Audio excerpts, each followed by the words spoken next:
So in today's video, I have a actively leaking tub spout. So when the water is shut off, I still get water coming out of the tub spout. As you can see, I'm demonstrating turning the water on, turning it off. Yes, it's how that handle is. It's off. But yeah, you see it's still the water is still running. So what you want to do if you have this type of handle, obviously definitely make sure you shut the water off before starting anything. But I just took the handle off, used a Allen wrench to get that handle off. Again, all handles are going to be different. This is just this particular brand that I use. So for whatever reason, I'm still getting a little bit of water. I think that's just kind of the excess water coming out. So most importantly, taking off, this is a piece of the handle, just kind of showing you, what pieces and parts. When you take this apart, you just want to make sure that everything is still intact, just to make sure that the piece that you're actually going to take off to replace is the only thing that needs to be replaced. So I'm just kind of showing you that, taking off, again, another piece of the handle there as well.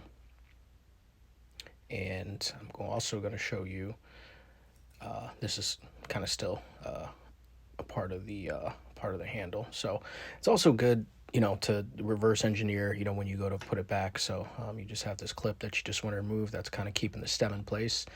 And what you want to do is you want to pull the stem out. I'm using needle nose pliers to pull the stem out. That's pretty much it. May take a couple times for that stem to come out, but that's all you want to do is just, pull it out.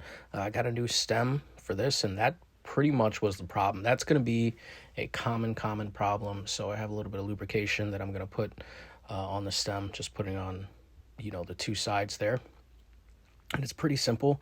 Again, you just repeat the steps that you took them out, and you're going to, repeat the steps to put it back in. So I'm just going to slide my stem back in there. You want to make sure that it sits basically flush. You're also going to put your pin back in. As long as your pin can stay in there, that means you did it the right way. There's basically a hot and cold label, on the stem. Just make sure at least that's facing up, but you probably won't be able to fit in the other way. So either way, again, just reverse engineer, put everything back the way that you found it. Now this is all putting my handle back on. So I'm just putting the handle to the to my shower, back on there. I'm gonna put my Allen, gonna use my screw with my Allen key. I'm gonna turn the water back on. I'm gonna run back upstairs, keep those fingers crossed. I don't have any leaks, and I'm gonna show you, voila, got the water on, and I'm gonna turn it off now. I'm gonna show you that was it. So pretty easy fix. 9 times out of 10, if you do have water dripping like that, it's probably your stem. So pretty easy fix for you. Can get a little expensive, but outside of that, hey, cheaper than calling a plumber.